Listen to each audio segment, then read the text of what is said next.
Hi, it's Tony Robbins. Listen, with the holidays coming up, I just wanted to check in with you and see if I could add some value to your life. I'm curious, what's your life like today?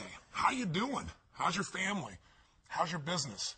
The reason I ask is I've spent the last 6 months traveling as much or more than I ever have in my life. I've been working on our TV show, and simultaneously, though, I've been working with people in businesses and their individual life from literally all over the world, all over the United States, but from the U.S. to London, and from London to Fiji, and Fiji to China, China to Singapore, to Thailand, back to Rome. I mean, it's been a whirlwind. And everywhere I go, I see people that are extremely stressed. I see as much stress as ever before, and even though supposedly the economy has begun to turn around, the economy may be turning around, the stock market may be, but most people are not feeling it yet. In fact, the jobs aren't turning around, and so a lot of people are experiencing enormous stress. So how are you? If you're doing really well, I'm here to congratulate you, and I'd like to maybe share something with you that you could use to help somebody that you care about that maybe not doing quite as well as you are. And by the way, we can always do better, so I think these 5 little keys I want to share with you could be helpful for your own life as well. No matter how great you are, take it to the next level. If you are facing challenging times, or if somebody you really care about is, I thought, what could I do real quick, because we're on the internet, that could add some value, maybe give you some perspective, give you just a little bit of a quick plan to really move yourself forward. And where I came up with these little 5 keys was really interesting. Last October, I found myself in a position where, everyone in the world was concerned. I'm getting calls from, my barber to a billionaire financial person that I've managed and coached and helped for the last 17 years. So it was affecting everybody. Trillions of dollars disappearing in the stock market, people's nest eggs disappearing, everybody freaking out saying what to do. And then simultaneously, the Today Show called and they said, could you come on and motivate people? I thought, oh my God, it's not what I do. Well, can you tell them something that could really help them? And I said, well, yes, I can. And I said, how much time do I have? And they said, well, about 5 minutes. And I thought, oh my God, what could you do in 5 minutes? So I began to think about it and said, well, let's look at what you could do that's really real, that's really simple, but that has really worked for me.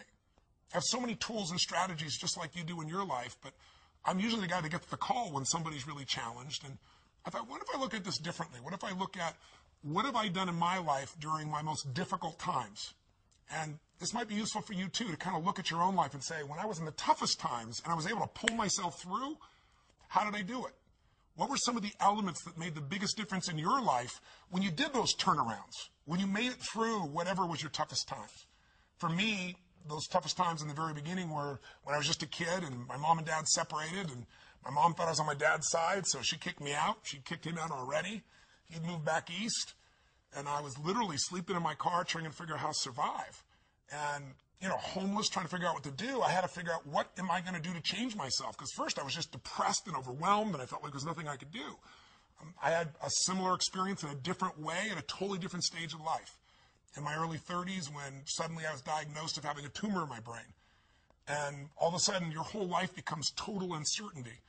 And what do you do to turn things around? Well, at the most fundamental level, I did 5 things. And these are the 5 that I invite you to consider and look at in your life to either take yourself to the next level, be able to thrive during these difficult times, or turn yourself around so you can begin to thrive.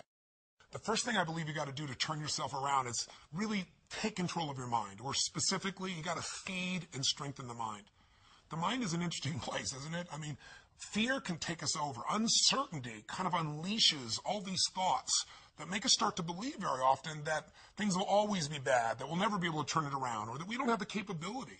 It's just the nature of those inner voices that everybody feels at times. Now, maybe you're not feeling it right now, but I'm sure there are times that you have.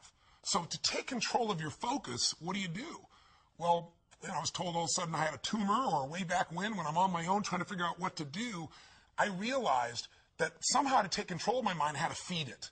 That if I didn't feed my mind, I'd be living on the weeds that came around me. I mean, today, if all you do is, pick up your phone, you've got all kinds of messages that are going to get your full attention, or flip on Google and check out the news, or watch CNN, or whatever it is you do, it's constantly coming at us. One of my first teachers, Jim Rohn, taught me something years ago. He said, Tony, every day you got to stand guard at the door of your mind. He said, I'll give you a good lesson. He said, think about this. What if your worst enemy in the whole world came and dropped some sugar in your coffee? He said, what would happen to you? And I was just a 17-year-old kid just getting started. And I said, what do you mean? I'd have sweet sugar. He said, that's right. He said, what if your best friend with the best intention in the world, drop one drop of strychnine in your coffee? I said, I'd be dead. He goes, that's right. So remember, life is both sugar and strychnine, and you better stand guard at your coffee. Stand guard at the door of your mind, because things feed in there and you start to accept them. They start to become beliefs. You start to make up meanings that take over your life. My fastest way of combating that when I was first brand new, just trying to figure out what to do with my life, was to read. And I was poor. I was literally sleeping in my car, so I'm ancient enough to remember when there wasn't an internet and when I would go to the library. And I would go to that library, and my whole goal was feed the mind. Feed the mind for at least an hour minimum a day, and sometimes more than that, where I would read somebody's biography. I'd read the story of somebody who went through some unbelievably difficult time and how they turned it around. And it gave me perspective. Or I'd read a book like As a Man Thinketh. If you haven't read it, it's worth reading again and again. You can read the book in about 20 minutes. Or I'd read Man's Search for Meaning, where all of a sudden Viktor Frankl, a man who was literally living at that time in Auschwitz, losing all of his family, and he figured out how to make it through that time and add value. These stories, these things fed my mind something nutritious, something strong. If we are what we eat, we are what we read, we are what we listen to. Later on, I began to feed my mind, about understanding the ideas around health principles and how people had turned themselves around who had tumors, who had cancer. I did the same thing most of my life, starting when I was 17, by listening to audio tapes. I went out and I was constantly feeding my mind. I didn't let or hope that a good idea would interrupt me or interject itself upon me. I knew a great idea had to be pursued. I had to go after it. I had to feed and strengthen my mind every single day. So I did it with audio tapes. I did it with books. And I did it by literally doing incantations, saying to myself something over and over again with such intensity till my mind began to believe it. So reading, listening, feeding your mind is the first step to get out of that place of uncertainty and to start to re-tap into your real ability to thrive in any environment. What's the second key? Well, number 2 is you got to feed and strengthen your body. As simple as that sounds, if you've been around any of my work at all, I believe physiology first. And sometimes even try to feed your mind. You can feed it, but those thoughts keep coming back. What's going to change that mind faster than anything else is a radical change in your body, a radical shift in your physiology. How do you do it? Well, think about this. When times are really uncertain, fear creeps in. And what is fear? Fear is something quite physical. It takes a hold of you when it's really there and intense. We've all had that gut level fear, that dark night of the soul at times where it feels like, nothing's going to work. So how do you turn it around? Yeah, you feed your mind, but you also strengthen that body. When's the last time you really pushed yourself? You went on a run, a slight jog or a walk, but at the end, you pushed yourself for that last 2 minutes, 5 minutes, whatever it was, till you felt like your heart was pumping up, like going to spit out blood, where there was an intensity in you. I know I sound over the top, but that's how I turned myself around. Way back then, when I was literally just starting my journey, I was 38 pounds heavier than I am now, and I was starting to feed my mind, but it wasn't enough. I had to really feed my body, and the way I did it is I decided to go on this run. I picked up, in those days I had cassette tapes. Again, that's how ancient I am. Sorry, there was a time before, iPods or anything of that nature. And I listened to this song, this cassette tape. It was by this group, and it was a female group called Heart. And the song was Barracuda, I'll never forget. And I went out there, and I decided to go on a run. I hadn't run for God only knows how long, years. And I had a nice big fat belly. But again, I pushed myself so hard, like I had nothing left, and I pushed myself even more. And when that blood started rushing in me, when that was pumping in my brain and my body, or go out and lift weights, go out and push yourself and feel yourself have to force through whatever was your limitation before. When that gets inside you, that physical strength again, that sense of breaking through, every part of you starts to operate differently. Your body changes, so does your mind. What's the third key? Well, that third step is you got to get a role model that inspires you and really shows you the way. One of the biggest things that'll change you once you're mentally and physically strong is you need to believe. You need to not just have a sense of certainty, but you got to believe that there is a pathway to get to where you want to be. Whatever it is you want to change, whether it be your body, your mind, your emotions, your finances, your relationship, you need a role model. So, for example, last October, I realized I only had a few minutes to be on television. How do I get these people that think they've lost their nest egg and it'll never come back to not just think I'm being positive, but show them a real example? That's what a role model is. It's a real example. So I thought, well, the best example is just show them history. So at that time, they interviewed me and they said, well, many stocks have gone from $80 and in the last few months they're down to $8. And I said, well, let me tell you the good news and the bad news. Some of those $8 stocks are going to be $5 or $2 or $1. Many of them are going to go to 75 cents. And, people were hold back and saying, well, that's not very positive. I said, well, here's what's positive. If you study the patterns of history, if you look back to what happened in the 1930s, if you see what happened in the 1970s, during that time as well, when the market went through this huge crash in the Depression or in the 70s, there was a period of time not that long afterwards when there was this big growth. An $8 stock that went down to $1 or 75 cents didn't make it back to $80 right away. That took decades. But a 75-cent stock that had been $80 or 50 or 60 would go from 75 cents to $5 literally in a month or 2 or 3. It's happened twice before. It's happened during the same pattern. There's a role model for this. That means you would go from 75 cents to $5. That's a 2,000% increase. That's a greater return than most investors will see over their entire lifetime. It can happen in 2 or 3 months. You can make it back. Now, I said, but I don't know if now's the time to jump in. I just know that time is coming. You got to study it. And then, I told investors, look at Sir John Templeton. He had just passed away a few months before. I was fortunate enough to know him. If you don't know the name, he's one of the greatest investors in history. And he became an investor, a billionaire, I should say, by being an investor, and he started with $10,000. How do you do that? He did it because he believed you make all your money at times of maximum pessimism. That was his role model. In 1939, the Depression is going on. Hitler invades Poland, and he's in a place where all heck is breaking loose, and he took his $10,000 and he invested it all he could in the stock market, bought stocks that cost $1. Many of these stocks were near bankruptcy. But what do you think happened after the war? Things got back to normal. The season always comes back. He became a billionaire from those investments. He invested in Japan when no one would invest in Japan because no role model would do that. They just got bombed. The country's down to mud and dirt. He bought things for pennies that grew, and he sold them for a huge profit. If you're looking to make your business successful today and you're trying to think, how do I do this in this tight economy? Look around at role models. Who around you is still doing well? There are people. You just got to find them. Look at Zappos. Zappos is a company that only a few years ago was sitting around in a garage, and in this economy, they're thriving, selling shoes. They're going to do $1 billion this year. Or better yet, if you're just feeling like you lost your job, you've lost your home, you've lost your income, your nest egg, or you're facing just unbelievable challenge, then look at somebody like a Nick V. If you don't know who I'm talking about, go to my blog and watch a video of him. I'm shortening his name. It's very hard to pronounce his name. I'll be respectful, but I've got his whole story there. You can watch it.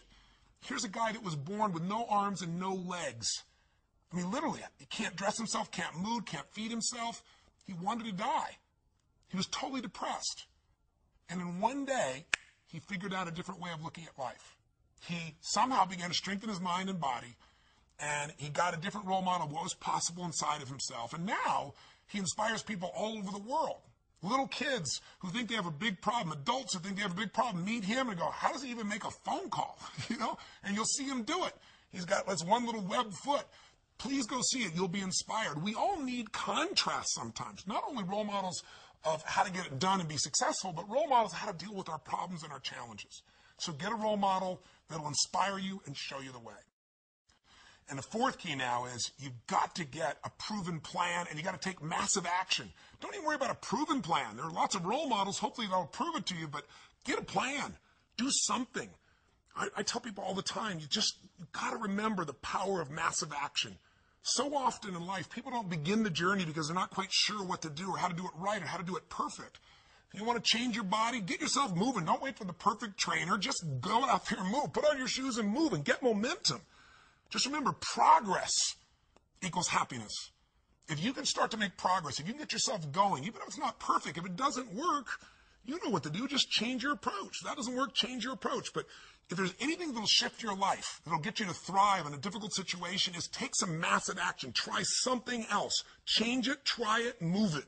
I go on and on this, but I'll be respectful to your time, so let me give you the final key, number 5. Number 5, I think, is the most important of all. So just to remind you, first thing you got to do is feed and strengthen that mind. Read, listen, feed the mind. Take control of that focus. Stand guard at what other people are saying. Focus on what it is you're here to give, what you can control, what you can make happen. Number 2, Feed and strengthen that body. Remember, fear, uncertainty, they're physical experiences. So the best way to deal with something physical is get physical. Change that body. Go lift some weights. Go for that run. Do something that's going to get you in that state. If you've been to our seminars, you know exactly what to do. But get that hour of power going, that 15 minutes to thrive, if you're familiar with that, to train your body and mind to be strong again. Number 3, make sure you put yourself in that position where you find a role model that's going to inspire you and show you that way. Maybe it's a contrasting role model. You think your life's so tough? Find somebody with tougher who's really turned it around. Or maybe it's just somebody who's really succeeded, that you can now see there is a way. There's a way through. There's a way to make this happen, even in the toughest times. There's always a way. 4, make sure you get yourself into action. Get a plan, take massive action. And then number 5, most importantly of all of them, feed your spirit. Feed and strengthen your spirit. And there's only one way to do that. It's to find what you're grateful for and to take time, whether it be prayer for you or just taking a moment to think about what it is that's so lucky in your life. There's a rejuvenation in our spirit when we stop taking things for granted. And when most importantly, what feeds your spirit is to give, to find a way to do something for someone else who's worse off than you are. Because what is this all about? It's about strength, and it's about perspective, it's about action, it's about emotion, and it's about heart. And so many people, miss the opportunity to feel like their life makes a difference. I'm a big believer that motive does matter, that why you do something people can feel, that people may be skeptical, they may have their judgments or their fears because they've been through so much, but in my experience, ultimately, why you're doing something people feel, and if you're doing this because some part of you knows that you're here in life not just to get but to give, then there's a spark that happens in other people because they feel the genuineness of that, and there's a spark that happens in you because it reminds you what you're made for. And I'm telling you this now, and I shared this with you because I want to give you some tools, but also because I want to invite you to participate in something. Thanksgiving is coming, and it's supposed to be a time of giving thanks, right? But unfortunately, for a lot of people, what we're finding is it's just about eating turkey or, eating so much and going and watching the ball game and forgetting what the spirit of the holiday is really about. Many of you who know me probably know the story of what's happened in my life and why I'm sharing this with you right now. Because when I was 11 years old, my family, a young brother and sister, I'm the oldest, and my father and my mother, we were in a position where my father had lost his job and we had no money and no food. And we wouldn't have starved, but we certainly weren't going to have a Thanksgiving dinner, that's for sure. And it was depressing, and my father was saying things to my mother, and mother was saying things to my father that, you never forget and you can never take back. And we were in this psychological, emotional hole, and it felt like nothing could get better. And what changed my life was a simple act of kindness. Somebody who, to this day, I'm emotionally even thinking about it still. That's why I want to talk to you today. To this day, I don't know who it was. But they decided, or knew our family, I guess, and they sent a delivery guy to knock on the door. And, my parents were fighting, so I answered the door. And there was this tall man standing with this big box of food, everything you could imagine for this holiday. And beside him on the ground was this black pan with an uncooked turkey in it. And he said, "Is your father here?" And I said, "Just one moment." And I quickly went over and grabbed my dad and didn't tell him who it was at the door. Just said, you got to answer it. And opened the door. And unfortunately, my father didn't take in the gift. He was angry. He said, "We don't accept charity." He was very intense about it. And it was a seminal experience in my life because I wanted to celebrate. And ultimately, it became a celebration for the rest of my family. But my father didn't take in the fact that strangers can care, that strangers could really look out for you, that there could be an opportunity for you to take in a gift in life. And my father, shortly after that experience, left our family. It was one of the more intense moments of my life. But the beauty that came out of that event is the reason why I'm here right now. Not just talking to you in this conversation here on the internet, but the reason I do what I do is because I was penetrated by this kindness because the meaning I gave it was that strangers care. And if strangers care about me, then I care about strangers. I got to find a way to give back. And I promised I'd find a way to do that. And so by the time I was 17 years old, I figured out how to do it. I wasn't real successful yet, as you might guess, but I decided I was going to feed 2 families. And I went to the grocery store and I got 2 baskets and I went around and put enough food, for 2 different families to have this incredible dinner. And I started the journey. And I began by feeding a family with 5 kids who I had no clue, but the father had left, and it was destiny for me. Next year I decided it was so moving and emotional I was going to feed 4 families, and I didn't tell anybody. And the next year 8, because I wasn't doing it for the stars on my chart. But eventually I thought, God, I could use some help. So I got my friends involved, and gradually I grew some of my small companies, and my employees got involved. And I'm really proud to tell you that, 30 plus years later today, we're in a situation now where through the foundation, together with people like yourself, we feed more than 3 million people last year in 32 countries. So my final kind of offering to you, my invitation is, come join me. Let's go out and touch some souls. Let's go out on Thanksgiving and let's see if we can just touch them. It doesn't take, I don't want your money. I mean, you're welcome to send some money to the foundation if you want, but that's not what this is about. What I really want is you to have the experience of reaching out and touching a stranger for no good reason except it's right. Because I know what that'll do to your spirit. If you're successful, it's going to make you feel something more than success. It'll give your life more meaning. If you're facing some real challenges and you enter a place like, I went down to the South Bronx, I'll never forget, and entering a place that had no electricity where people were literally starving, or a man who was literally on the streets, and we brought him this big basket. It was beautiful, and gave him blankets and socks and food. And I literally jumped out of the van. And I was with this amazing man from the Salvation Army who was driving me around, and jumped out and handed this big basket, this huge basket to this man. And I mean, first he just looked shocked. Then he started to get this big smile. Then he got teary-eyed. And as I was leaving, there was this moment that you never forget. You can do this. You can do this by yourself. You can do this with a couple family members. You can just do 2 baskets of food where it feels like a gift, where it's not a handout like my father expected, but really a gift where it feels like a present, something special. And if all you do is go to AnthonyRobbinsFoundation.org, AnthonyRobbinsFoundation.org, you can put yourself in there and say, I'd like to be a coordinator for a basket brigade, even if it's just you, and they'll send you a little booklet how to do it. We have a little book called Notes for a Friend, which is this tiny little book I wrote that shows somebody how to turn their life around. You can give that, or you can just give food. Or you could do this with your family. You could do this with your company and get that spirit back inside your company with the employees. And you do it really easily, or all over the country and all over the world. We have large basket brigades where people come together, and you could join a group that's going to do this. So this is my invitation. I sent this video to you to hopefully, during the holidays, hopefully add some value to you, to remind you of what I know you know.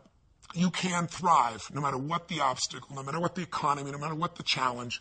The fundamentals are really basic, and you can take back control of your life. And if you're doing well, it's to say to you, man, you and I, if we're doing well, we have responsibility to give something back.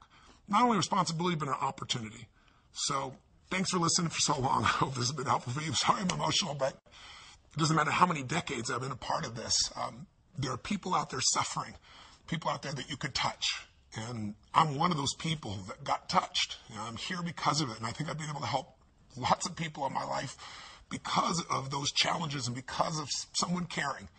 And I know you care too, or you still wouldn't be watching this crazy video. So thank you for watching. And please go to AnthonyRobbinsFoundation.org and join me in the Basket Brigade, or do something to make this Thanksgiving different or more meaningful.